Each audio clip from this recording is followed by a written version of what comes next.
Hello and welcome to California Bountiful. I'm your host, Aubrey Aquino.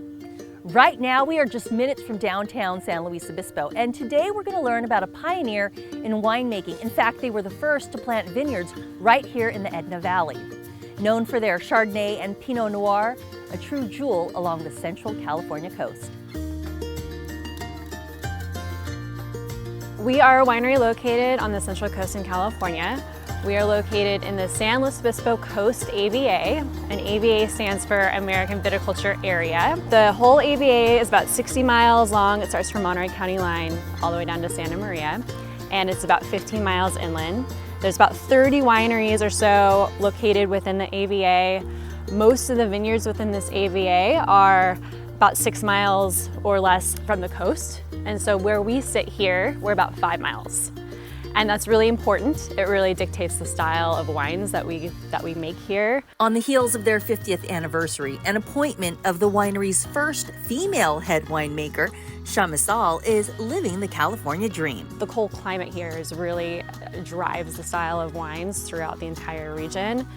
So you think a lot more minerality, a lot more salinity in the wines, a lot more bright acidity. So we end up producing very fresh, vibrant wines that I think are just really, food friendly, and they attract kind of a large array of consumers. And at the center of innovation here is vintner Brianne Engels. I love how dynamic being a winemaker is. You're a farmer.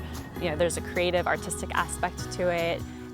There's components where I often relate to it like being a chef. That comes in with the blending decisions. So you're tasting different lots and putting it all together. And no 2 days are the same. One day you're hosting a wine club dinner, and then the next day you're out with the pruning team, and it keeps me on my toes. And so my goal is to make sure the farming's done correctly, so that once we harvest the fruit, we're more like guides, guiding the wine to kind of its finished point before bottling. Trailblazers in sustainability, those practices are the core philosophy for life in Chamisal's ecosystem. Starting in the vineyard itself, that means we employ organic and regenerative farming practices, and that means herbicide-free. We do a lot of compost teas to really increase our soil microbiology and also soil organic matter. So in my mind, healthy soil means healthy vines. We're really working on enhancing our biodiversity, and so that comes with cover crops in the vineyard. We're also planting kind of areas within the property that are maybe not conducive to great wine growing, and we're using that land for mini forests and for insectaries and hedgerows. Right now we've got sheep grazing through the vineyard.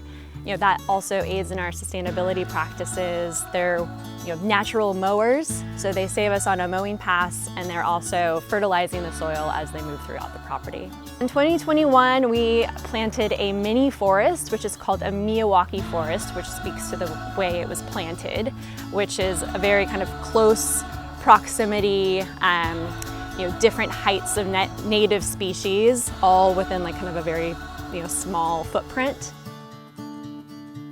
So the whole idea around this mini forest was to increase our biodiversity and restore kind of native habitat, in addition to providing a carbon sink. Following my tour of the grounds, it was only right to toast and get a taste of their accomplishments. Being so close to the ocean, we get a lot of that maritime influence, a lot of that wind and fog, and it really it elongates our growing season. So we're able to slowly ripen cool climate varieties like Chardonnay and Pinot Noir, which is what we specialize here. People know San Luis Obispo maybe for the university, but a lot of people don't know about this region, and I hope that's going to change, because we have a lot to offer, and it's beautiful. And there's a little bit, you can go for a hike, and then you can go wine tasting, and then go to the beach, all in one day. Now, your bountiful landscapes. I'm Charmaine Turbo, head farmette here at Turbo Farms in Los Altos. When it comes to microflower farming, we are very intentional when choosing landscape plants. We want them not only to be beautiful and productive, but also to serve as greenery and filler for our floral designs. Manzanita is a native staple here at our farm. It has beautiful, small, elliptical, evergreen leaves with white bell-like blossoms that hummingbirds just simply love. Another great foundation shrub is viburnum. With many varieties to choose from, there's something for everyone. They all have excellent vase life, and I love the different berries and flowers that they set out. Now, one of my all-time favorites that I want to share with you is Prostanthera ovalifolia, also known as Australian mintbush. This vigorous grower also makes a great screening plant. Check out the beautiful mint-colored leaves with ivory edging. In a few short weeks, this shrub will be covered in tiny lavender blooms.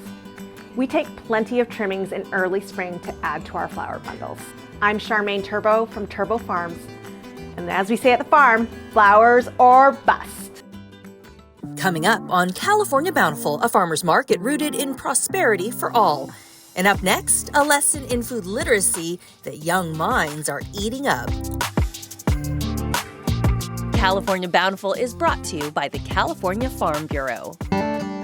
Hey, Brad, you know how Nationwide is more than an insurance company? Oh, yeah. They're one of America's largest financial services companies. Could we get that in a song like business life retirement? Or Nationwide's there to protect. Maybe leave the songs to me. But I'm the one with 3 Grammys. I'm kind of the jingle guy. Not sure I agree with that. Well, I'm not sure I like your hat.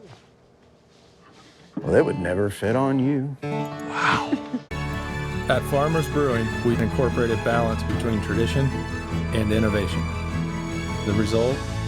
Sessionable style beers that are clean, crisp, and easy drinking for all. You're invited to the loudest party in Northern California. NASCAR pours back into wine country on Sonoma's freshly repaved road course. Stars like Truex, Elliott, and Larson will look to claim victory under Sonoma's summer sun. It's more than a race, it's a destination. Camp with us and make our home your home. 3 action-packed days are on tap for the whole family. Join us June 7th through 9th for the Toyota Save Mart 350, a weekend you have to see to believe. Discover more California Bountiful and get social with us. See the stories we're working on and get a peek behind the scenes, plus more recipes and fun facts, and join other like-minded foodies and fans of California's bounty. Find, follow, and talk to us at CA Bountiful.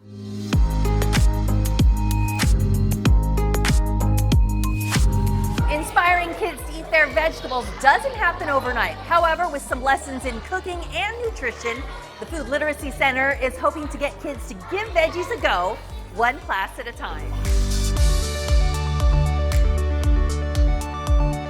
You are here at Food Literacy Center, and this is our cooking classroom. When I started the nonprofit, we were seeing a lot of headlines about the increase in rates of childhood obesity, and I just knew that we could do something about this. Amber Stott is the founder behind this Sacramento nonprofit designed to get kids into their greens. Kids don't have habits yet, and so we want to get to them and help them learn healthy habits because we want to protect their health for the long term. We want to get kids inspired to eat their vegetables so that they can protect their health and grow up with healthy habits so that they never get childhood obesity in the first place. If I try something and I don't like it, that's okay. We teach hands-on cooking and nutrition in Title I or low-income elementary schools. So we are trying to reach the kids who are at highest risk for these diet-related diseases. So those are the kids actually who don't have enough to eat at home because they're not getting enough good nutrition. So you often see rates of hunger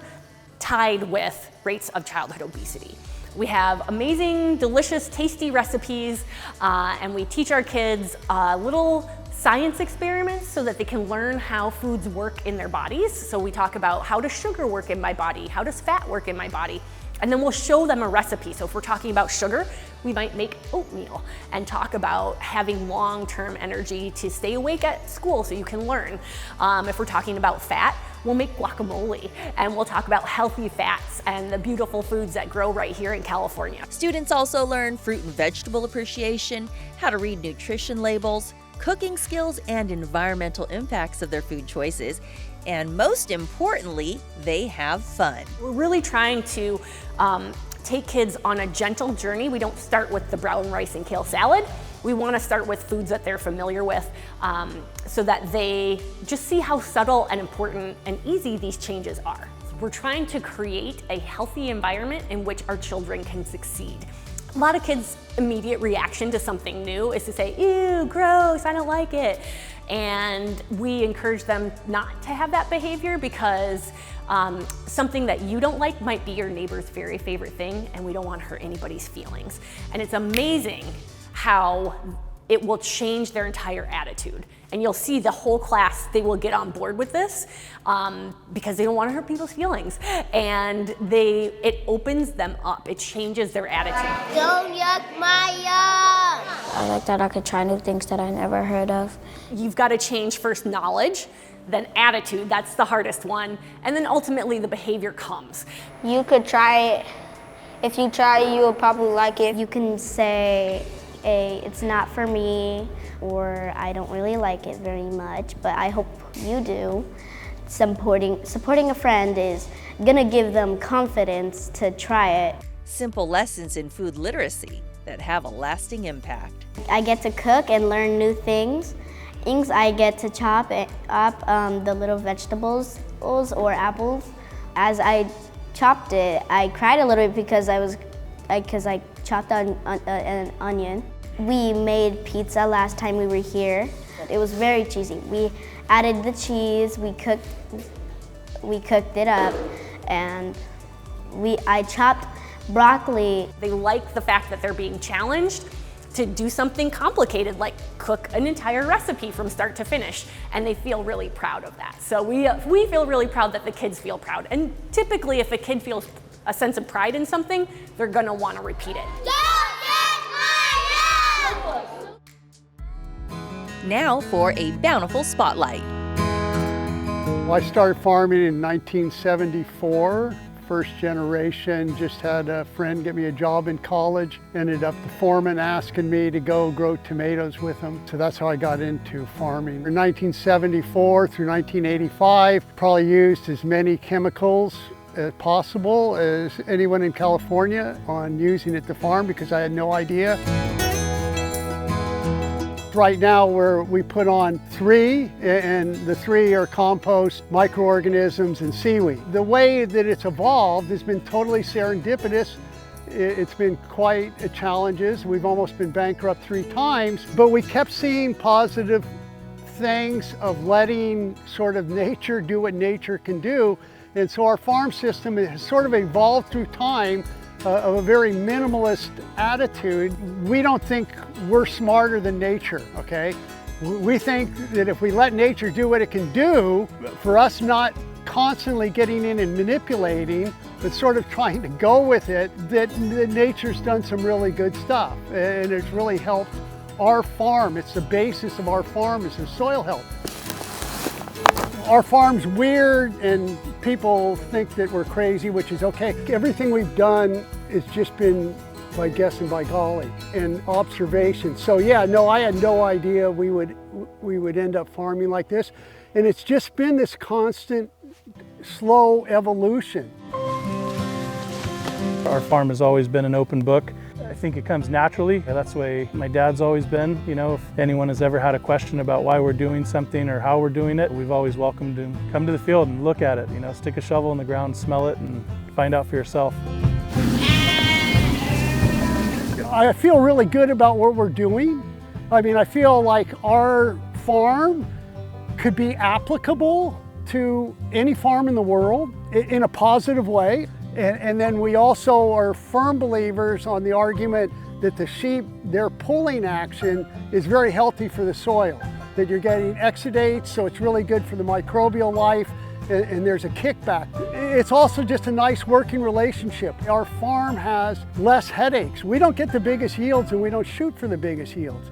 But what we shoot for is constantly improving it and letting nature solve problems. It's the same principles the whole farm functions on, is that everything's to make the soil healthier, okay? Don't do stuff, don't go backwards. For more on the Leopold Conservation Award and to apply, please visit cfbf.com. Still to come, we visit the U-Pick capital of the world that's right here in the Golden State. But first, a pop-up farmers market with prosperity at its heart.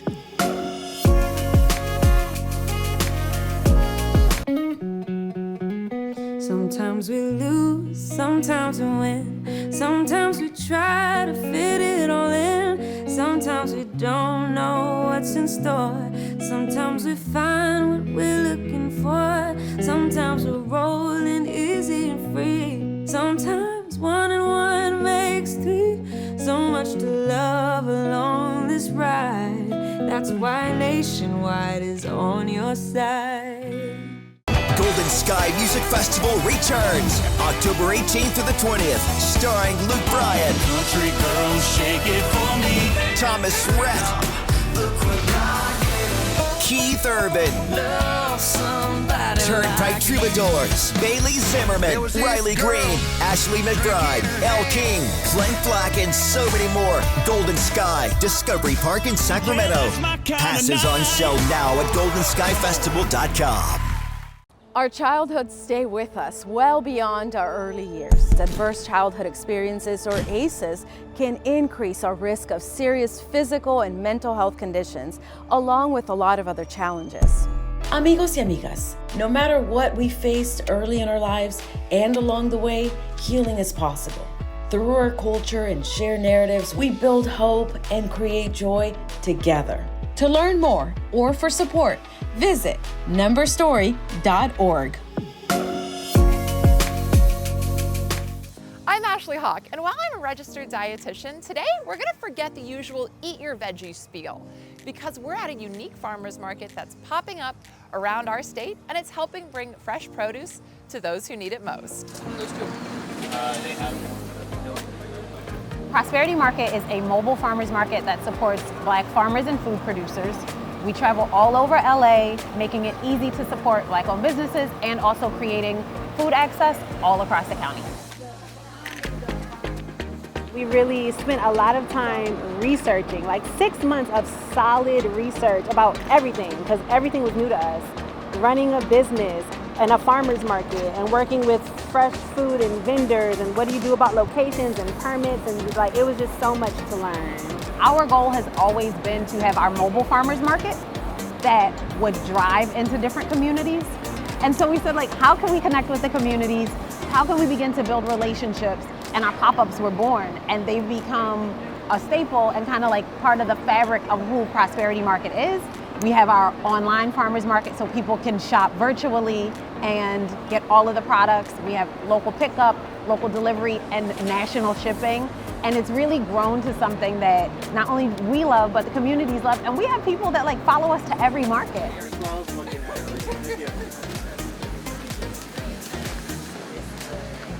Well, now that we've had a chance to learn a little bit more about Prosperity Market, let's go find out exactly what this is. This one right here is actually an ice cream bean fruit.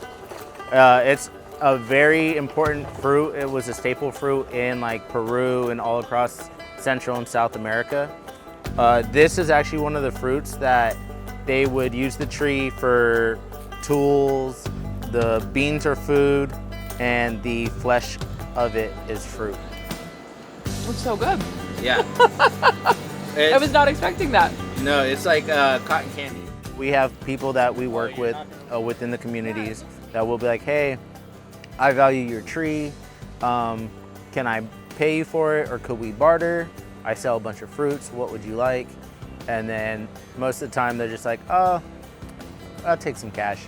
Some of the things that I bring out and provide would be like fresh coconuts from Colima, Mexico, which are very hard to get, cherimoyas, soursop. During the summer, we have heirloom seeded yellow watermelons that get to about like this big. For us, we like to focus on things that are exciting. And then also, you know, a lot of people, they don't see where their food comes from. So on the behind the scenes, we talk about and we show people like, hey, where things are grown. And we do a lot of education.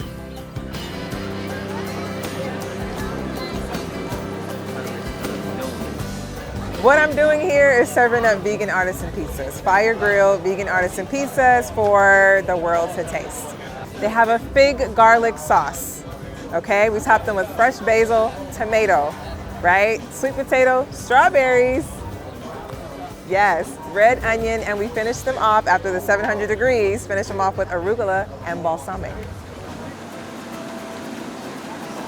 It's always nice, different people come out, the locations is different, you know, it's like we got a museum today, I would never, you know what I'm saying?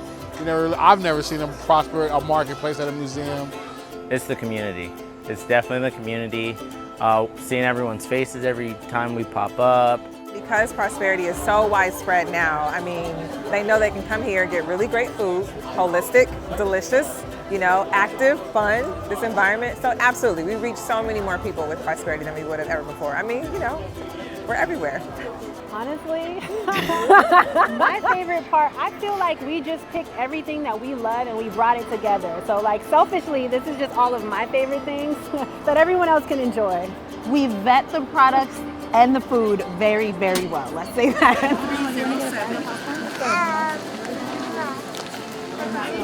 If there's one thing we've learned today, I think it's that Prosperity Market really encapsulates everything fun, optimistic, and energetic about getting out and helping your community.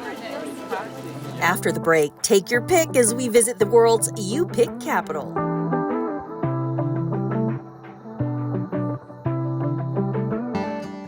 Hey, Brad, you know how Nationwide is more than an insurance company? Oh, yeah. They're one of America's largest financial services companies. Could we get that in a song like Business Life Retirement? Or Nationwide's there to protect. Maybe leave the songs to me. But I'm the one with 3 Grammys. I'm kind of the jingle guy. I'm not sure I agree with that. Well, I'm not sure I like your hat. Well, it would never fit on you. Wow. The California Farm Bureau has protected the diverse agricultural interests in the Golden State for over a century. As part of the California Farm Bureau, you'll add your voice to the combined strength of over 34,000 farmers, ranchers, and families through our state. That means more connections, more influence, and more opportunity to fight for the issues that impact your life. With your support behind us, California Farm Bureau's robust government affairs, federal policy and farm pact, and legal teams work tirelessly to advocate at all levels of government, protecting and promoting our shared way of life. Together, California Farm Bureau and our members are standing up for farmers, ranchers, and families throughout the Golden State every day, working to cultivate a bountiful future for all Californians.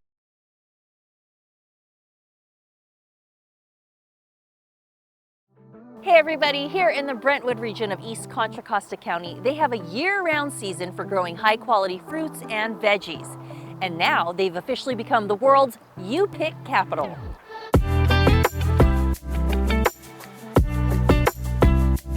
You Pick Farm means that the farmer is opening up the orchard to the public. The public can come and pick fruit. Many times you get to interact with the farmer or somebody who's working on the farm. Most of our You Picks are run by the families, so you're going to meet the family members of the farm, and then you're gonna come and you're gonna pick the fruit that's been grown. So you're gonna get something much fresher than what you would pick up in the grocery store. With dozens of farms within a 6-mile radius, Brentwood has officially claimed the title of the world's You Pick capital. We have the oldest You Pick west of the Mississippi. And number 2, we have the most You Picks within a small radius in the nation. So now we know we are the You Pick capital. If you want a You Pick fruit, you're coming to Brentwood. You are absolutely coming here. You are going to come and visit us. I got your cherry. I got your cherry. You can You Pick flowers, pumpkins, cherries, peaches, olive berries, bluots. We just added mulberries in the last few years. I couldn't even list them all.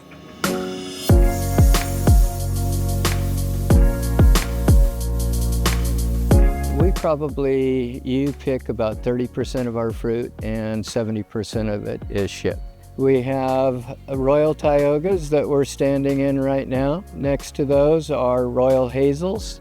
Then we have some corals and we have some black pearls. At GNS Farms, they've been hosting You Pick visitors with their cherries on and off for 30 years. So if you see a cherry of this color, we call this a blush, and it's probably about 9 to 10 days away from harvest. Cherries are just a wonderful piece of fruit to eat. Everybody really likes them. They're wonderful tasting. They're usually quite plentiful and easy to pick. So even children at the age 2 on up to a senior is able to pick the fruit. To see all the smiles on all the kids and the grown-ups, I mean, they come out, they're out in the country, and it's something they don't experience, or they haven't experienced, and it's really wonderful for us to see that. They feel like they're out in the country, even though we're, a mile to Brentwood, really close to town. Once they get into the cherry orchard, they lose themselves, and it's like they're in nature. Or even get swept away by the sweetness. Kind of reminds me of cantaloupe. Kind of like a melon texture. Yeah. Okay. Everyone just go and bite into it, and then you can spit the seeds out. My first time trying a loquat with assist from a 4th-generation family farmer who runs an exclusively U-Pick operation. This has been a U-Pick farm since the beginning. We've had this particular piece of land in the family since the 70s, and it's always been geared towards U-Pick. We have loquats, which I'm standing in front of. We have U-Pick alala berries and blackberries, U-Pick aprons, apricots, cherries, white peaches, and white nectarines. And we also have U-Pick flowers. And growing up on the U-Pick farm, she's intimately familiar with the practice and Brentwood's well-deserved title. We get a big crowd that comes every year to pick our fruit. We have people that come year after year, our loyal customers. Everyone in the Bay Area comes to Brentwood in the summer to pick our fruit. So I think getting that stamp of approval or designation, it just goes to show how wonderful of an ag community we have in Brentwood. Plus, to make things easier for the picking. So you can absolutely make a day of it. You can follow a map, and as technology has increased, we have moved from, we still produce our paper map today, but we also have a digital map. And that digital map is kept in real time. We've created a way for all of our farms to be able to say when they're open and when they're closed. So you can check that digital map online, and it's accurate at all times. So it makes it for a really easy getting around. Our U-Pick is actually going to be starting in March all the way through to November usually. So we're gonna start with strawberries, and we go all the way through to pumpkins. We even have Christmas tree farms. So at any point you can pick just about anything that you're looking for here. And I think that is what makes U-Pick capital. You can find any type of produce here at any time, and you're gonna be buying from family farms. You're gonna have that fantastic, intimate experience with our farms that you're not gonna get anywhere else. Thanks for watching. We hope you've enjoyed this edition of California Bountiful, and don't forget, you can always find us online at californiabountiful.com. Take care, and we'll see you next time.